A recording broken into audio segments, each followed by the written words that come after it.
Eu quero falar sobre os 4 estágios da nossa caminhada espiritual. O convite de Deus para nós no Evangelho não é que a gente tenha uma experiência com Deus tão somente, mas que tenhamos uma jornada com Deus. E toda jornada é feita por etapas, sim ou não? É feita por fases, é feita por estágios. Então eu quero compartilhar aquilo que eu entendo biblicamente ser os 4 estágios essenciais na nossa caminhada espiritual. 4 estágios que todos nós teremos que experimentar e passar se nós queremos andar com Jesus. E eu quero falar sobre isso à luz da vida de alguém que no Novo Testamento tem uma biografia muito rica, que é Pedro. A Bíblia nos mostra Pedro como um dos protagonistas ali do Novo Testamento. É um dos discípulos mais conhecidos. E a vida de Pedro, a caminhada de Pedro com Jesus, ela serve para nós como um modelo desses 4 estágios. Pedro vive cada um deles. Então, olhando para a vida de Pedro, eu quero refletir com você sobre quais são esses 4 estágios. Segundo, onde nós estamos. Nesse exato momento da tua caminhada de fé, onde você está? E terceiro, qual o teu próximo passo? Qual o próximo passo que Deus deseja que você dê na sua caminhada de fé? O primeiro estágio está aqui. Eu poderia resumir no verbo decidir. Fale comigo bem forte: decidir. Mateus capítulo 4, versículo 18. A Bíblia narra o encontro de Jesus com Pedro, o primeiro encontro. E diz assim: andando à beira do mar da Galileia, Jesus viu 2 irmãos, Simão, chamado Pedro, e André. Eles estavam lançando redes ao mar, pois eram pescadores. E disse Jesus: sigam-me, e eu os farei pescadores de homens. No mesmo instante, eles deixaram as suas redes e os seguiram. Pedro estava vivendo um dia comum, cumprindo a sua rotina, seu ofício de pescador, lançando as redes, quando Jesus o encontra. E Jesus faz um convite esse que Ele está fazendo para cada um de nós, aqui nesse lugar hoje. O convite dele é: siga-me, vem me seguir, vem estar comigo, vem construir intimidade comigo, vem ser meu discípulo, siga-me. E em seguida ele faz uma promessa: e eu farei de vocês pescadores de homens. Em outras palavras, sigam-me e eu farei de vocês um novo tipo de gente, um novo tipo de pessoa. Eu darei a vocês um outro coração, um outro espírito, uma outra mentalidade, um convite, uma promessa. E a Bíblia diz que Pedro, deixando as redes, o seguiu. Escute isso: o convite de Jesus é poderoso. Sigam-me, convite maravilhoso. Mas o poder desse convite só se efetiva na nossa vida quando entra em ação esse primeiro estágio. Fale comigo: decidir. Quando há uma decisão, a vida de Pedro é mudada e ele começa a sua caminhada espiritual, não simplesmente porque Jesus lhe fez um convite, não, mas porque o chamado de Jesus encontrou em Pedro uma decisão. Houve uma decisão. Olha essa palavra: decisão. Cisão, quebra, ruptura. Houve uma resposta, uma ruptura. Ele deixa as redes para seguir o mestre. Ele vira uma página. Ele diz: de agora em diante é diferente. Eu posso não estar totalmente pronto, mas é diferente. Eu posso não estar totalmente apto para, mas é diferente. Eu estou já decidido. E a minha decisão é: eu não quero mais o meu projeto, as minhas redes. Eu quero o projeto dele para mim. Essa é a decisão que todo ser humano precisa tomar em algum momento da vida. Jesus olha para a gente e diz: siga-me. E diante de nós existem dois caminhos.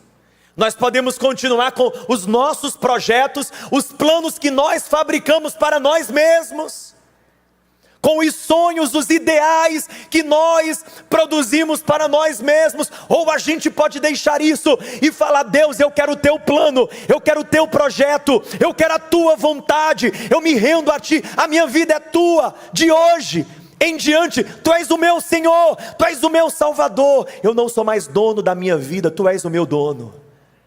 És tu quem me guia, eu sou teu, eu pertenço a ti. A vida agora só tem valor e sentido para mim se for para viver para a tua glória. Eu quero te seguir, é uma decisão. Jesus não está atrás de fãs, Jesus está atrás de discípulos. Grave isso, irmão. Há uma diferença muito grande, porque os fãs aplaudem, os discípulos seguem. É diferente. Os fãs admiram. Jesus não está atrás de admiradores. Jesus não está atrás de devotos. Jesus não está atrás de followers. Jesus está atrás de discípulos. Os fãs, eles admiram, mas são os discípulos que imitam. Os fãs, meu amigo, são aqueles que de alguma forma se empolgam, mas os discípulos são aqueles que assumem um compromisso. Os fãs marcam nos stories, os discípulos é quem marcam a história. Você entende? O discípulo é quem deixou as redes, é quem deixou o seu projeto, o plano que ele tinha para ele mesmo, para abraçar o plano do mestre. Eu quero o teu propósito para mim, Jesus. E sabe qual é o propósito de Jesus Cristo para a minha vida e para a sua? Se você quiser saber hoje, aqui agora, um breve resumo do projeto de Jesus Cristo para nós, eu resumo para você da seguinte maneira: o projeto de Jesus é estar com Ele, para tornar-se como Ele e fazer o que Ele fez. Esse é o resumo, é a síntese. A pregação do Evangelho de Jesus nunca foi Jesus dizendo: venham, sigam-me e eu darei para vocês um carro novo, sigam-me e eu farei de vocês um povo que não fica doente, sigam-me e eu vou livrar vocês de todos os problemas dessa vida. Não, é Jesus dizendo: sigam-me e eu farei de vocês, sabe o que? Alguém que anda comigo, alguém que se torna como eu e alguém que faz as obras que eu faço.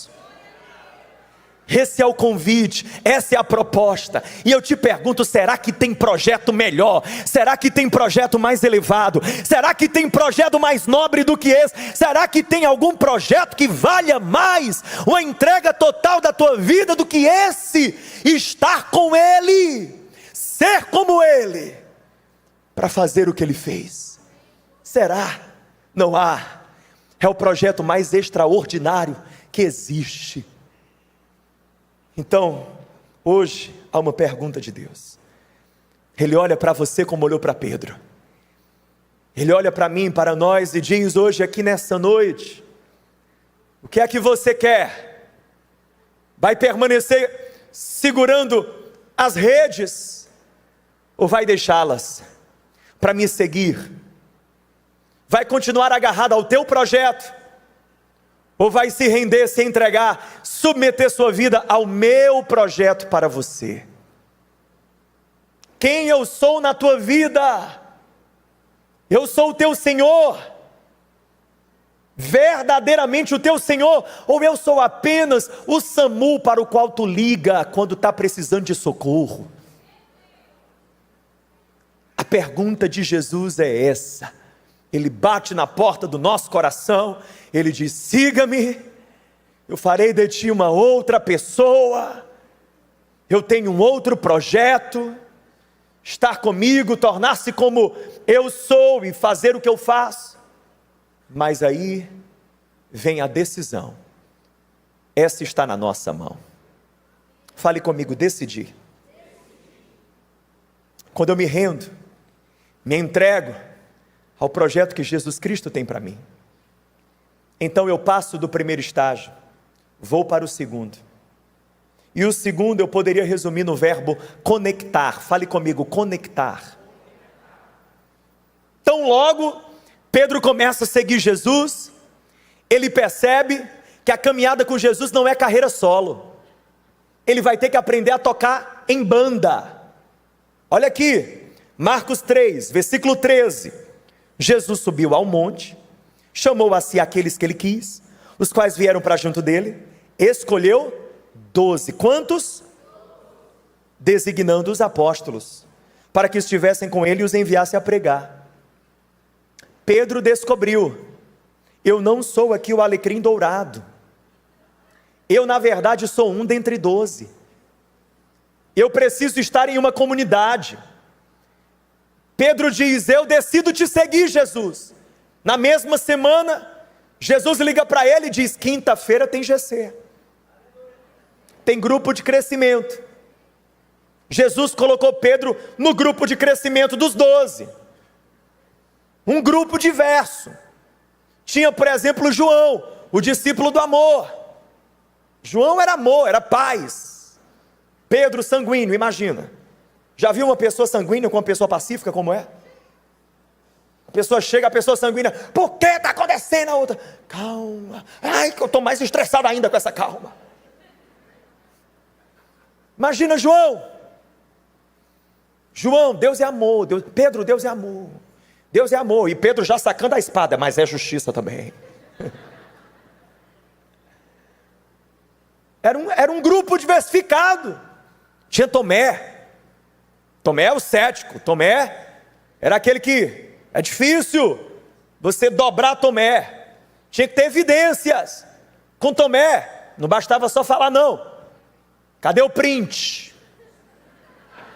Quero ver a foto, quero saber como foi, me encaminha esse áudio, eu quero ver as evidências. Isso é Tomé. Você tinha Judas. Quem era Judas?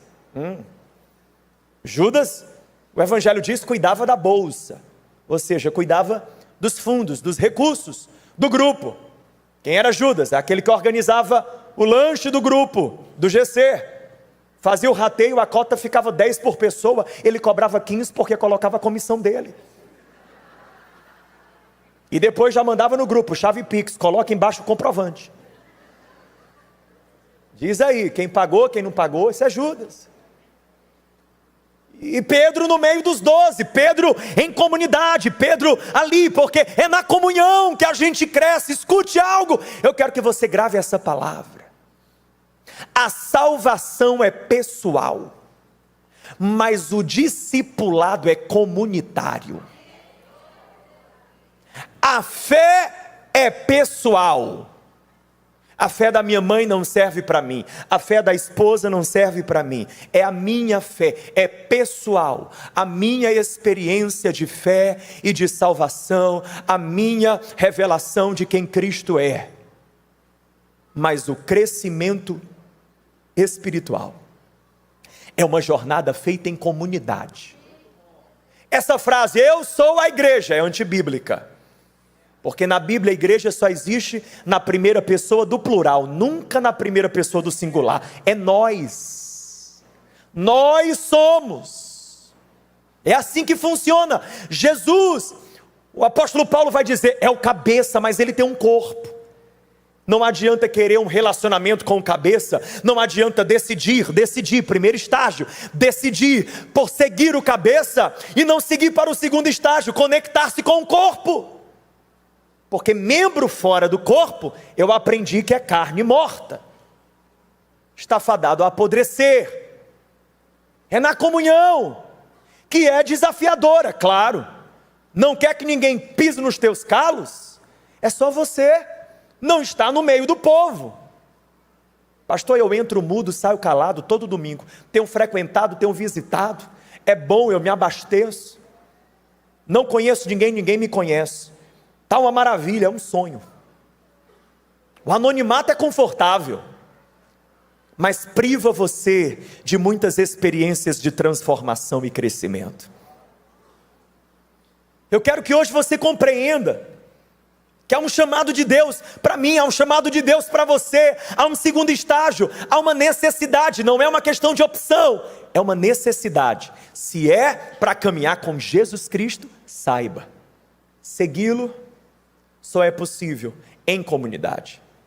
Tem pessoas que não querem saber de igreja, de ambiente de igreja, de envolver-se, engajar-se, já foram decepcionadas. Talvez eu prego aqui para alguém assim, tem feridas, memórias ruins, eu já me envolvi, me entreguei, fui decepcionado, fui frustrado, me decepcionei com pessoas que eu tinha como referência. Ah, pastor, eu sei como funciona, se eu me aproximo demais eu vou descobrir os bastidores, é coisa feia. A igreja tem todo tipo de gente, é claro, é como a Arca de Noé. É material diversificado, querido. Escute, você quer a igreja perfeita? A receita está aqui. A partir do próximo domingo, eu não venho mais, você não vem mais, só ficam os anjos e Deus, virou o céu. Está resolvido. Já ouvi demais a frase, igreja é ambiente de gente hipócrita. Defina para mim hipocrisia. No dicionário eu encontro que hipocrisia é quem atua. É uma expressão que vem lá do teatro grego, daqueles que atuavam, dos atores. É aquele que atua, é aquele que finge ser algo que não é, é aquele que diz algo, mas faz outra coisa. A vida e o discurso não são congruentes. Usando essa regra, todos nós somos. Quem aqui nunca fez algo que você diz, poxa vida, sabia que não era para eu fazer, mas fiz. Foi contra os meus princípios, contra o que eu acredito que é o certo, mas eu fui lá e fiz. Quem nunca? Então pronto, está aqui, ó, é um clube de hipócritas, dependentes da graça e do amor de Jesus, para serem curados, restaurados, libertos, transformados.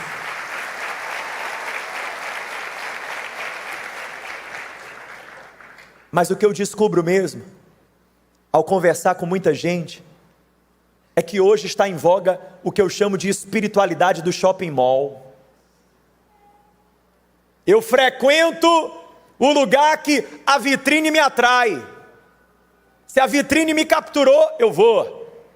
Passei o dedo pelo Instagram, o banner me chamou, tem um pregador lá que eu gosto, tem uma banda lá que vai tocar, que vai cantar, que eu gosto, que eu sigo, vou lá. A vitrine me atrai, eu entro. Depois de entrar, eu checo o que tem na prateleira, e eu pego o que me convém, eu pego o que julgo ser útil, vou pegando o que eu acho que devo colocar no carrinho. Aí eu saio do culto, às vezes com o carrinho cheio. Ai, hoje foi bom, a pregação boa. Ai, a palavra, ai, falou comigo, ai, esse louvor aqui. E eu vou colocando mais só o que me convém, eu que seleciono.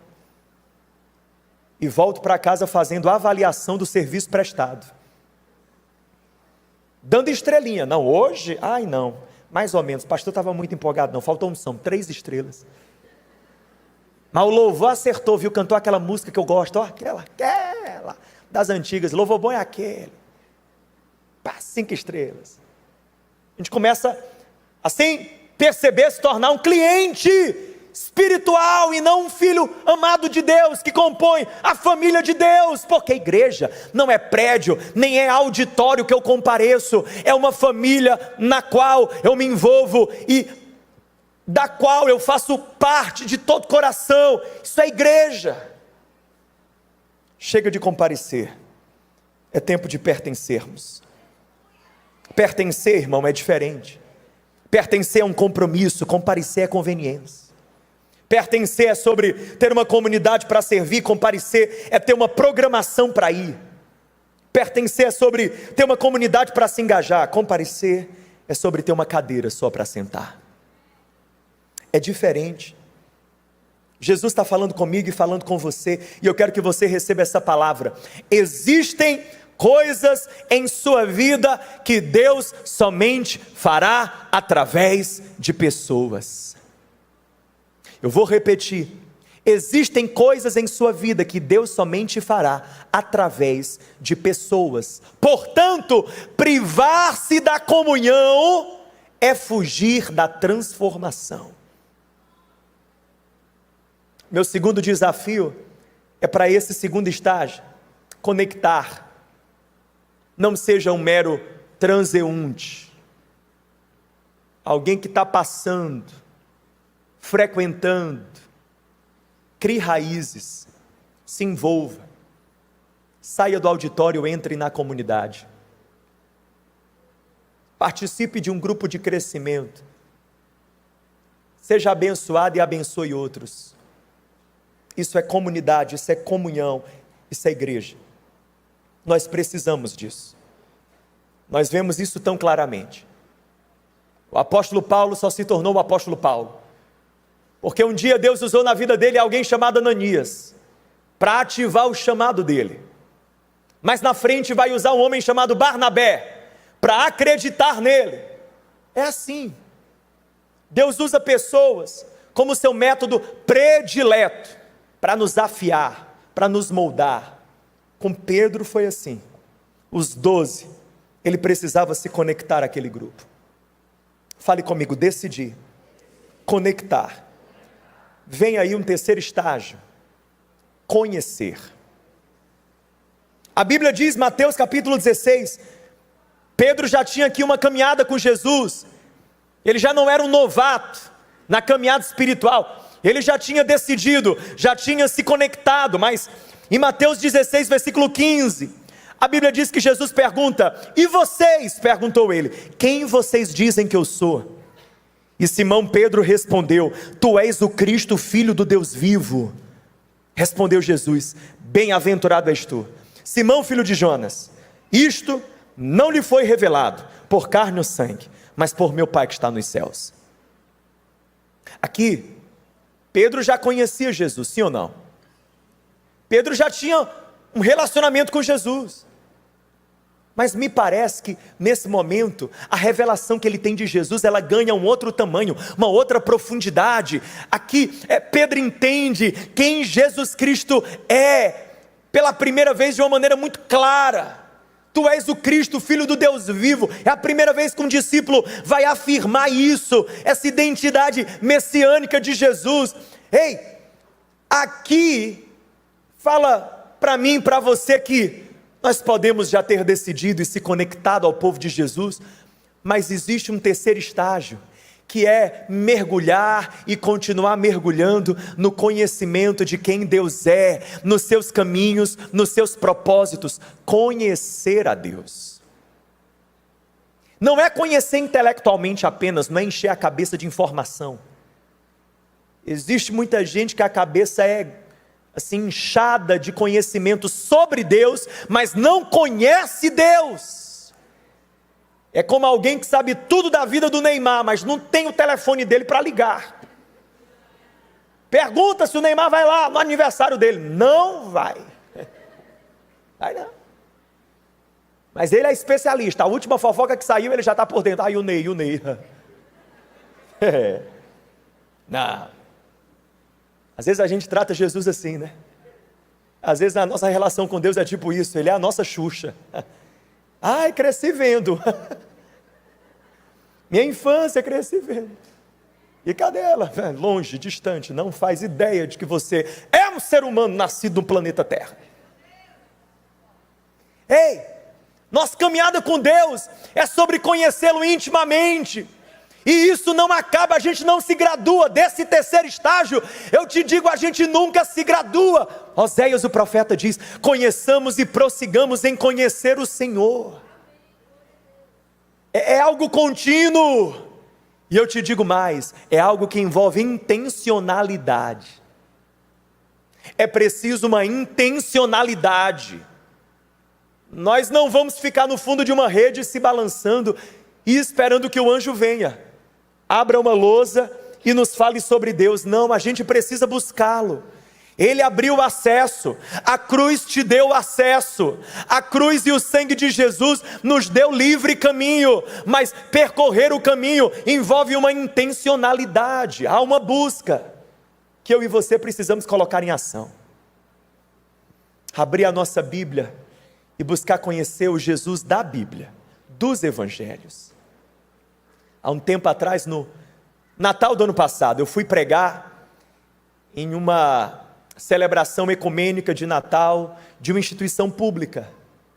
Primeiro falou uma senhora kardecista, depois falou um casal representando as religiões de matriz africana, e depois eu. E eu fiquei por último.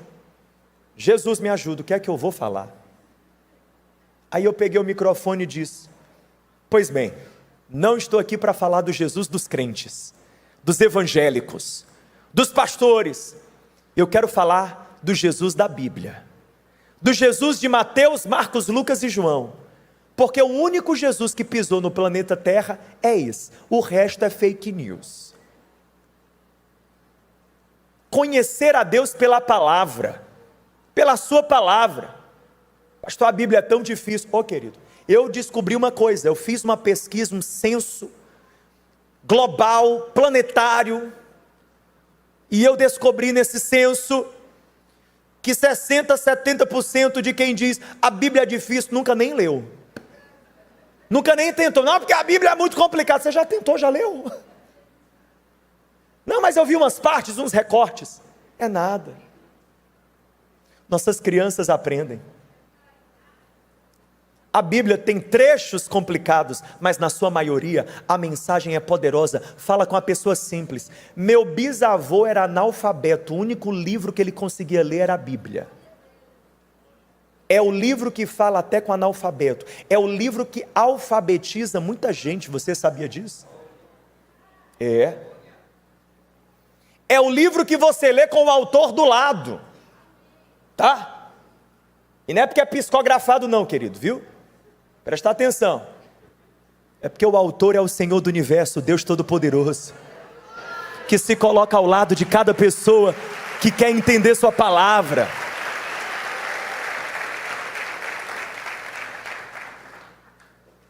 Mas há uma intencionalidade, há uma busca, há uma, uma prática, uma disciplina. Me parece que Pedro, ele entendeu tanto isso, que depois, mais na frente, quando ele escreve suas cartas, ele diz, 2 Pedro 3,18, ele fala para a igreja, cresçam porém, leia comigo o restante, 3, 2, 1, na graça e no conhecimento de nosso Senhor e Salvador, Jesus Cristo.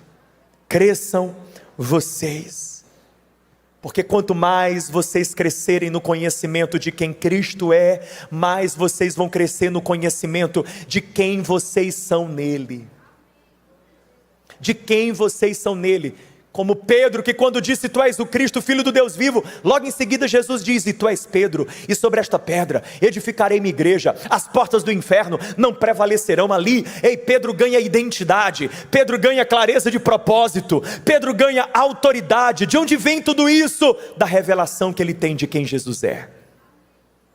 Quanto mais você conhece o Senhor, mais você vai também conhecer quem você é nele. Há uma cura para a nossa identidade em conhecer a Deus. Fale comigo, conhecer. Uma escolha intencional. Precisa priorizar. Precisa colocar na agenda. A gente reserva tempo, a gente prioriza o que é importante para nós. É a verdade. Conhecer a Deus precisa estar na nossa agenda. Gastar tempo buscando entender as coisas de Deus e mergulhar no relacionamento com Deus, precisa ser uma prioridade. Por último, enquanto o louvor retorna, eu quero encerrar com esse quarto estágio. Fale comigo, decidir, conectar, conhecer, servir. Pedro, em João 21, João capítulo 21, estou agora ali nos momentos finais da caminhada de Pedro ainda como discípulo nos evangelhos. E a Bíblia diz aqui, depois que Pedro caminhou com Jesus 3 anos, depois que Jesus morre na cruz, depois que Jesus ressuscita, depois que Pedro nega Jesus 3 vezes, Ele havia caído, pecado, errado. Jesus o encontra. Jesus ressurreto o encontra. Jesus não o condena. Jesus vem para trazer um recomeço, uma restauração. E não apenas isso, para comissioná-lo, para deixar claro para Pedro a missão que ele tem. Jesus pergunta: Pedro, tu me amas? Ele diz: eu te amo. Pedro, tu me amas? Ele diz: eu te amo. Pedro, tu me amas? E Pedro diz: tu sabes que eu te amo. E Jesus então responde: vai então e apacenta as minhas ovelhas. João 21, versículo 17. Eu quero que você pegue essa palavra. Quem foi transformado por Jesus, vive para transformar a vida de outros. Quem foi alcançado por Jesus, quem decidiu caminhar com Jesus e segui-lo, quem se conectou à comunidade de Jesus, quem mergulhou no conhecimento de quem Ele é, no conhecimento do Senhor e da sua palavra, precisa avançar para esse quarto estágio. Vai e apacenta as minhas ovelhas. Jesus poderia ter dito: ah, Pedro, tu me amas? Ótimo, então fica aí fazendo culto para mim, fica aí cantando louvor, fica aí dando glória a Deus, gritando aleluia, está ótimo, é o suficiente, eu me agrado, eu me alegro. Mas Jesus diz: não, tu me amas? Amo. Tu me amas? Eu te amo, Jesus. Ah, então se tu me amas, vem carregar o fardo comigo. Se tu me amas, vem se importar com aquilo que eu me importo.